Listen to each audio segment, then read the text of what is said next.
Hello and welcome to the Christian Construction Podcast. Today we will be discussing the topic of social media.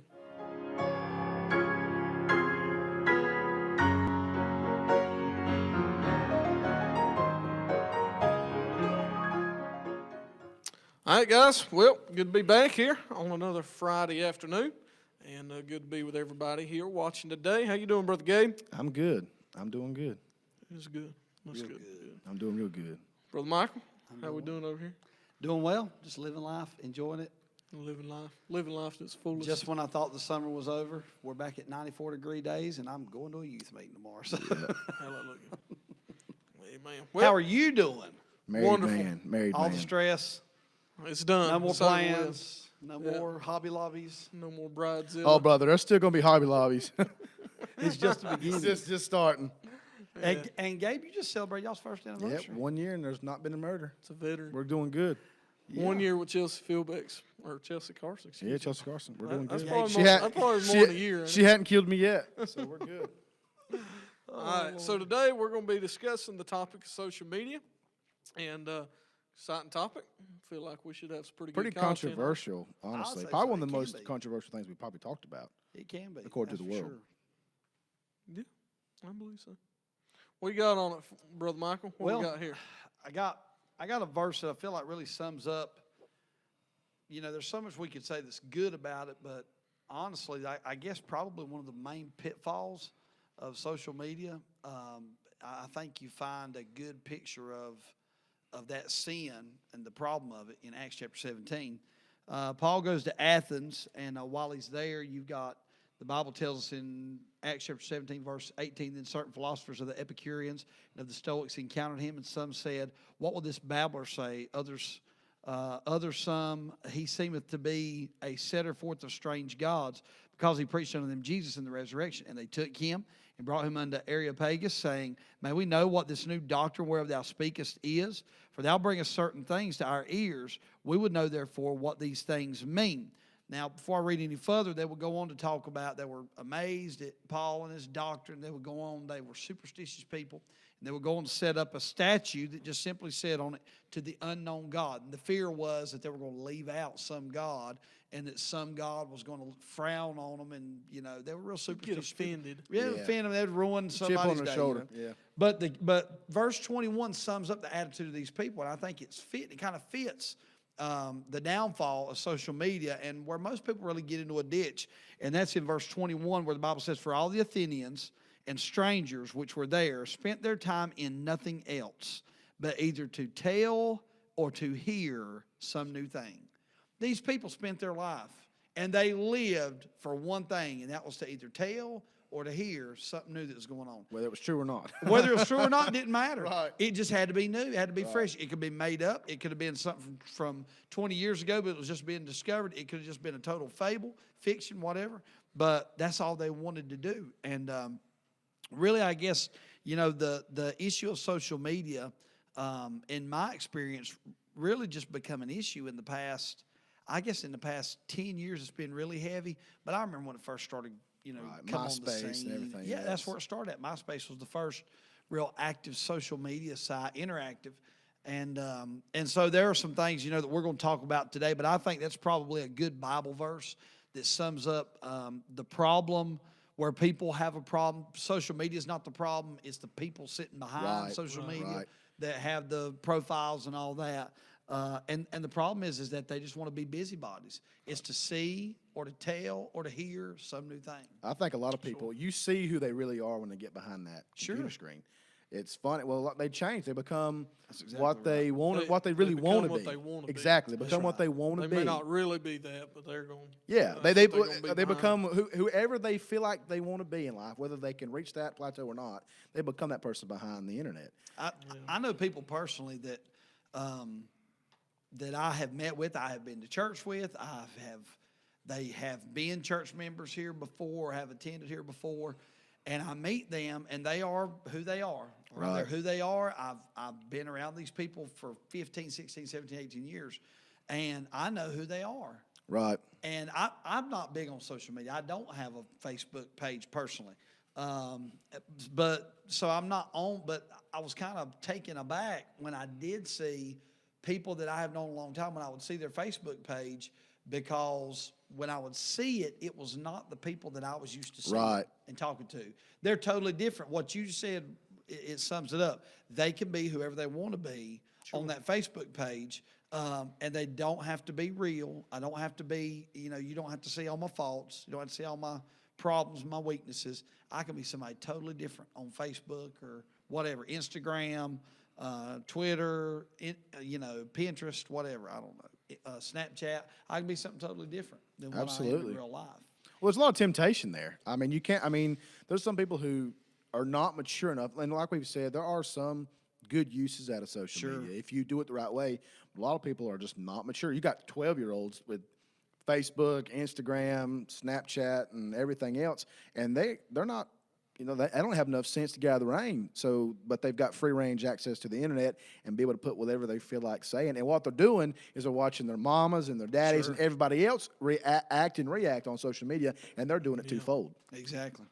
Well, I believe from the outset of the episode here, it's, kind of important for us to, lay the fact out that we're not necessarily against social media. We're on it. I mean, we're coming to you for the most part, not completely, but coming to you in a big way through social media. Sure. On Facebook. And, just as so many different things in life, there's a right way and a wrong way to use it. Absolutely. We're not against the use of social media, but we're against how social media can be used. Absolutely. I think about something that we've covered before, in the pornography episode. We talked about how the internet can be a great thing. It can be a great tool. It can be helpful to our lives, but it can also be detrimental to the life of a man, to a woman that just gets tied up in the wrong thing. And it's the same way with social media. Yeah. A lot of times the things that we get into on the social media, we don't plan on that happening. No. We've all heard. Brother Michael, you're the assistant pastor here. I grew up in a pastor's home. And, we've all been in a ministry capacity, and we all know of women and men whose relationships have been torn apart because of one little message that was sent on Facebook, and that blossomed into something, or pictures being sent back and forth. We all know that, and that's what we want to go over more than anything is not necessarily, how wicked you are for using or how wicked we are, whatever, for using social media, but some safeguards, some things that we can guard ourselves from, and try to put some walls up, and expose the danger. And I would say I'm not a parent. Brother Michael, he's the only parent here at the table, but 4 times over. Yeah, 4 times over. But I would say there really are parents who may not understand what your child's actually on. Right. You don't understand the access that they have, the things that they can do. So that's kind of what we're going to try to get into here. Yep. Brother Michael, if you want to take it away there we got us a little outline here today. Well, first of all, would like to mention the relevance of social media. I think it is important to understand that it does have a relevance. It has a place in our culture. We mentioned this early on in the life of the podcast, and that was that there was a day when radio was the mainstream, people getting media, and then it became the television, and then the internet in and of itself, and now really through podcasts and on demand, things of that nature. And so it's relevant. It's relevant. It can be used. Brother Matt said it right. The positive of it is that it can be used for something good. Right. And so, lest someone think, well, they're against it. We're not against it. We're just wanting to warn people about the danger of it. And so there's the relevance of social media, and that is it can be used to reach our generation. And then secondly, there's the reason of it. All right? The reason for social media. There's positives and negatives. For instance, my wife's parents, they're on the mission field. My wife's sister and her husband, they're members of our church, Brother David and Miss Mackenzie Ballinger, they're down in the islands, and through different portals of social media, there's different avenues, different types, different social networks of social media. My wife can talk to them, and they could have never done that. Right. 15, 20 years ago, you'd have to get a long-distance calling card, a payment plan or something. Now, as long as he can get Wi-Fi, we can get Wi-Fi, and then connect using a social media app. And so the reason for it is it does help us connect to people that otherwise we would never see, hear, talk Absolutely. to. It helps you see places and things that you would have never seen before. Obviously, the negative side of it is where it's used immorality, bad friendships, what Brother Matt mentioned about, I can't tell you how many homes or marriages have been affected and some even broken up because of the avenue of social media. I think about a statement I read. I read a lot.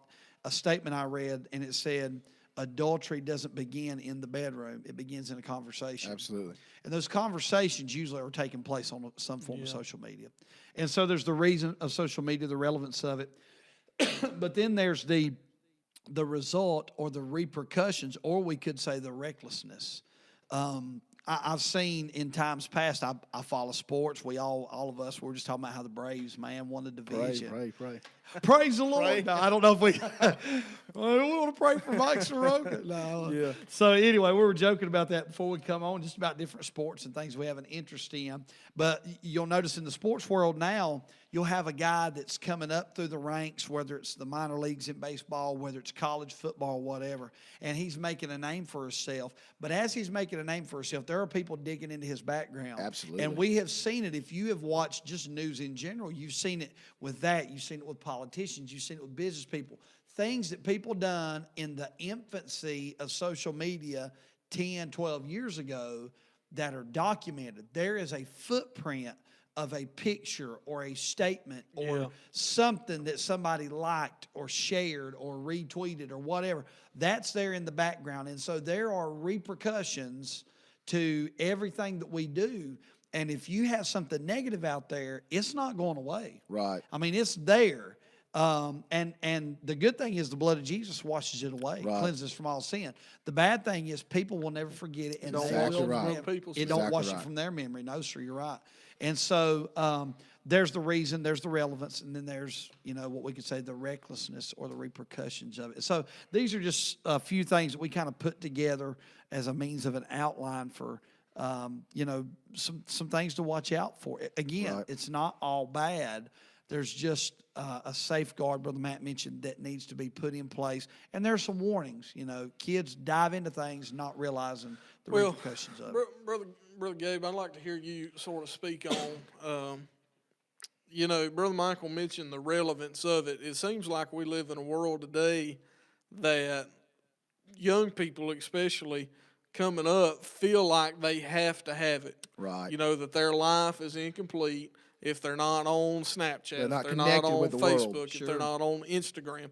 And that's something that you've, as long as I've known you, now you may have before then, I'm not sure, but as long as I've known you, you hadn't been a part of. No. Which, would be interesting if you were, to say the least. But speak on that. Speak on that for a minute. I'd like to hear, what your thoughts are in a young person that's struggling with thinking that they have to be there, or they're not going to be popular, they're not going to be where they need to be. What would you say to them? Well, the beginning thing is when you obviously growing up with my mom and dad, my dad didn't allow social media at any form of fashion. If you live in his house, you weren't going to have Facebook, you weren't going to have any type of social media. He just felt that way. And but when I got married, I made the choice of, do I carry on what he believes or do I do my own thing? Personally, for me, I've got much better things to do. And I don't mean in any disrespectful way if you need it. But for me, there's no reason for me to be on social media. I don't need anybody. I don't need anything to talk to somebody. Most people that I talk to, I see them every day. So I really have no reason to be on social media. I think one thing that we all need to take close attention to, I think about Paul in 2 Corinthians chapter number 3 says this. It says, "Ye are our epistle written in our hearts, known and read of all men." Yes. And what he's saying is, when people watch you, you're the epistle. You are when people see you, they read the best they can of what we're trying to say out of you. And I think what people don't realize is you might be living right and doing right, but that buddy that you have, that friend that you have on social media, well, he's got all kinds of filth on there. Your friends, and I've heard preachers say it before, show me your friends and I'll show you your future. People are watching you. And people know that, hey, Brother Matt, you go to Love Valley Baptist Church, and you're a preacher. And when you go to work at Greenheck every day, when you go to work, and people know how you live, but if they go on that social media and seen you, having a couple country songs on there and talking about this and that, or you got a picture of this, but you've got a friend who's doing all kinds of wild things, and you might not even be affiliated with it, but because you're befriending him on the social media platform, they accompany that with you. I think you need to realize, and the bad thing is what Paul's saying here is when all people know about you is by what they see you do. Yeah. But unfortunately now, it's not people what they just see you. You do one thing on social media and it's there forever. Yep. And it's not just people that know you. They can just look your name up and they can find out so many things about you. Yeah. And most of that stuff, unfortunately, never goes away. That's right. That's right. Brother Matt, I was just sitting here writing down some things. When you're on social media, you're removing a lot of your personal privacy. Oh, yeah. You're letting the barrier down for everybody to see into your life. Now, there's a couple things to think about.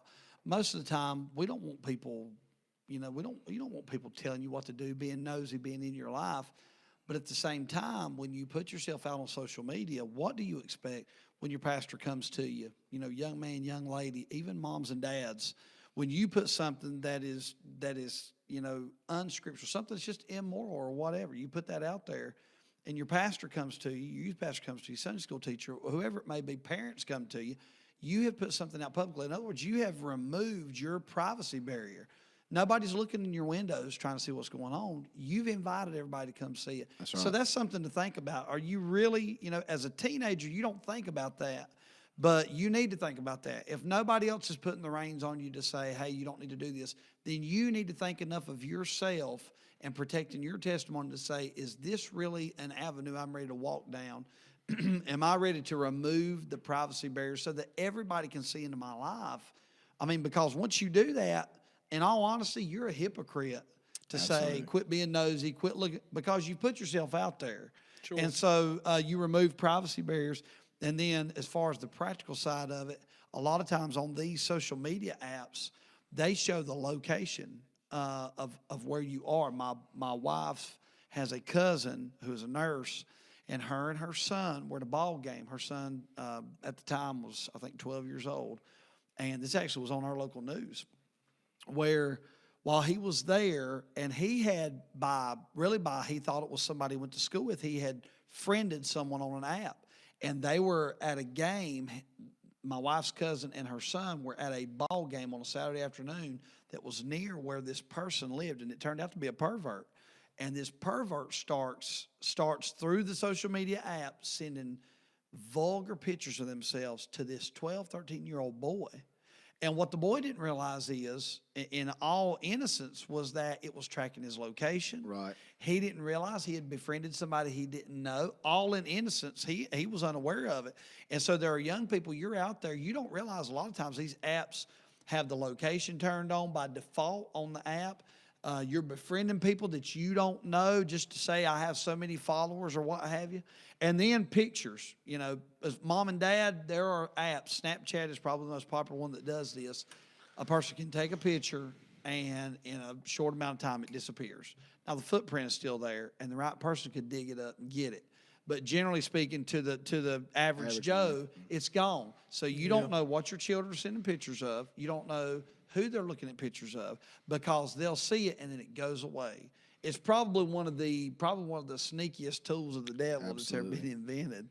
But it's mom and dad, you need to be nosy. You need to ask questions. You need to have usernames and passwords, and be involved in these things if your kids have them. Don't just let them have it and then you step back and say, I trust them. Look, I don't trust me. And if you think I'm going to trust them youngins that's in my house, you're crazy. I am not trusting them. They're not old enough to really be able to control themselves. And so it's up to me. That's why God put me in their life, and it's why God gave each child a parent, for that parent to help that child discipline themselves. Right. So there are some safeguards that you can put up. I honestly, if I'm looking at it and if I have a child, I can't find anything beneficial to my child from like Snapchat. Right. Anything. That's true. Nothing at all now. You say, you making that a hobby horse? Yeah, we are. So Doesn't sound long. yeah, that's what we're doing. And ride her all day long. But It's dangerous. it Absolutely. is. It's ruined You know, people. once you get mature, once you get older, and you know, you can control it. There's no reason for you know, 10, 11, 12, 13, 14-year-old girl or boy, whatever, on that. But then you look at, you know, another big platform, Instagram. Sure. You know, you look at that. I don't have an Instagram, and but now my wife has an Instagram. The podcast, we have an Instagram page, and you know, we like to be able to share some things on there. But you know, even with that, you got your direct messages. Something that, you know, I've found in the time that I've been running the social media for the podcast is it's called Explore, and basically what it is it's blocks of things that they believe you would be interested in, but they don't.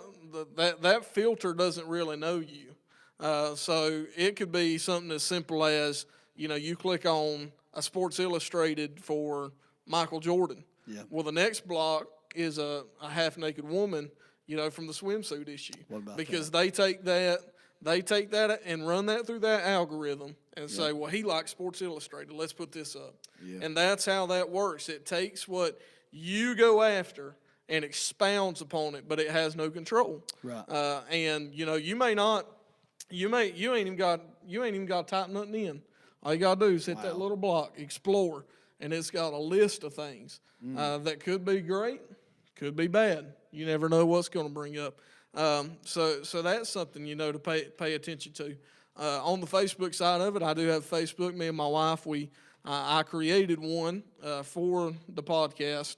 Whenever we went to create the podcast, we wanted a page, and you can't have a page without a profile. But beyond that, what we had talked about is, you know, my wife, Miss Hannah, she has, you know, we actually share an account. It's Matt and Hannah Panther on the account. And, you know, every message that I receive. Yeah. Follow. Trying to get follows. Send us a friend when I was kidding. That's Matt Hannah.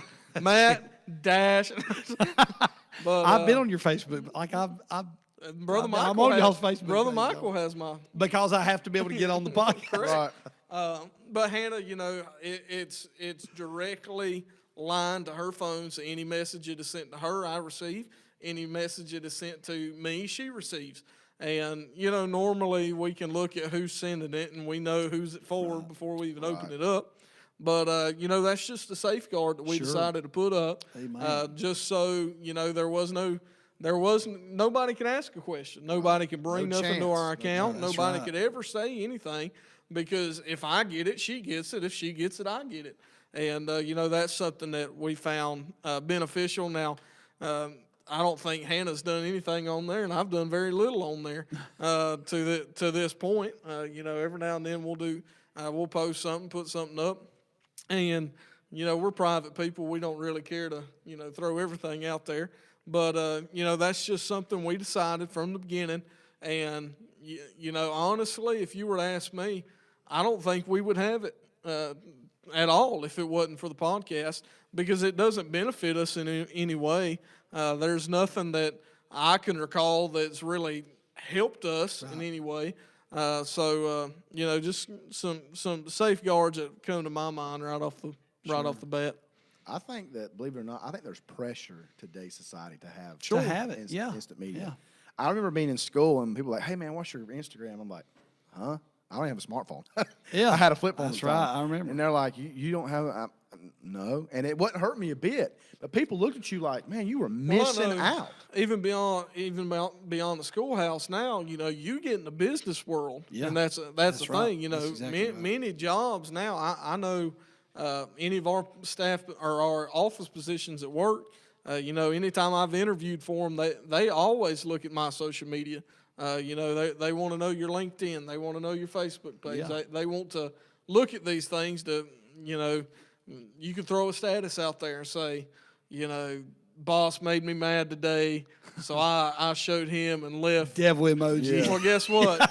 Your boss interviewing you 10 years from now is going to see that. Well, and when you show a picture of you at the ball game with the Braves game when you're supposed to be sick, and they see that, It's and a miracle. Yeah, you're a liar. You get fired. That's when stuff like that happens. I'd be interested to hear what Brother Keith. We need to come up with a name. yeah, I like mean- Keith's Corner, Keith's something. This time of the podcast is Keith's Corner. All right, so Do you think there's pressure, Brother Keith? expound, wax eloquently. Give us our words. poetically. Eloquently. Let's all stare I, at him while I he's don't know talking. any big words. I just don't. Well, you just One said of the one. things. Well, y'all said it first. I'm not even. No, I don't. One of the things that I had a Facebook at the time that I got saved, and that was in 2011. And I had a Facebook even after I got saved. The one thing that the Lord dealt with me about with the social media, the Facebook thing, you can get on there, and this is with any type of social media, you can get on there and find yourself so wrapped up in somebody else's life Yes. that you will spend hours upon hours looking up and looking at everything everybody else is doing. Yeah. And before you know it, you'd been there for an hour.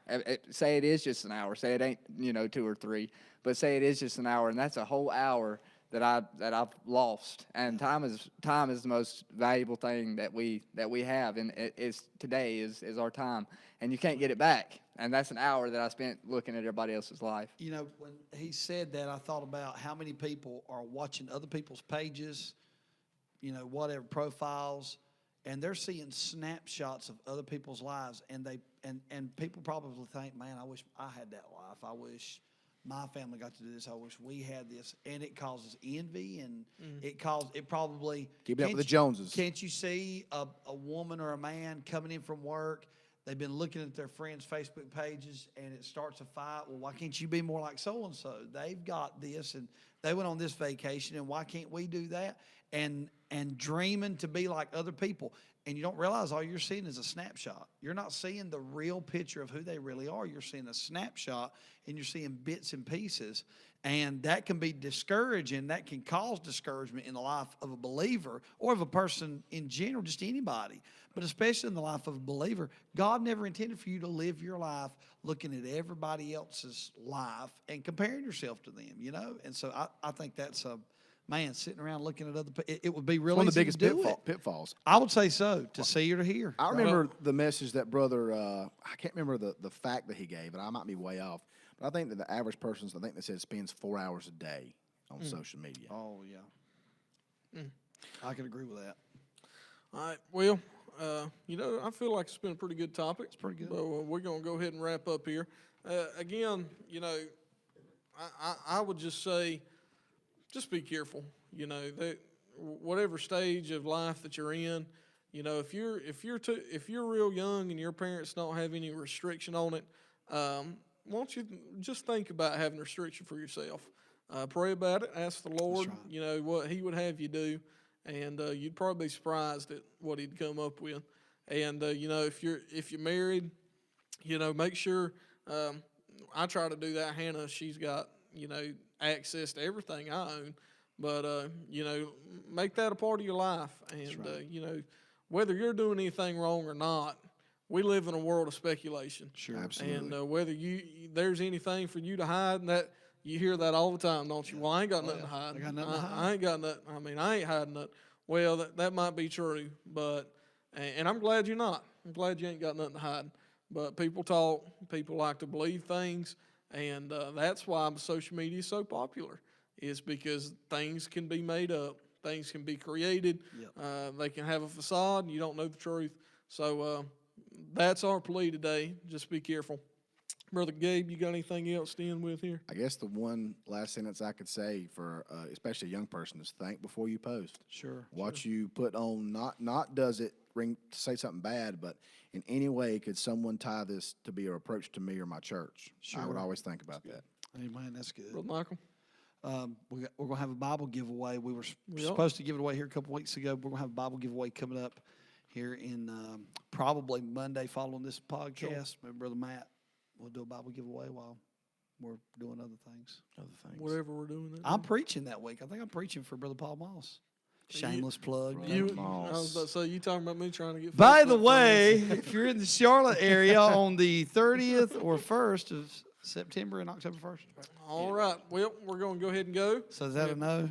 So, I mean, you're not going. Yeah, he let you plug. He let you plug, bro. Hey, brother, we should talk to Brother Paul, see if he wants us doing it. Can we just Do a little We'll just do episode. a podcast instead of me preach. We'll just do a podcast. We'll post your Brother Paul, we'll schedule. set our equipment up. Yeah, it starts and ends right there. That's it's the next. Luckily, I have no other meetings scheduled from now to 2024. So We would be worried about saying this, but we know Brother Paul's not watching anyway. he don't know. He only watches if we say something like we're giving something away. So, Pastor Paul, We have 4 UNC season tickets. Yeah. All right. to the soccer game. Till No, next time, we appreciate you joining us here at the Christian Construction Podcast.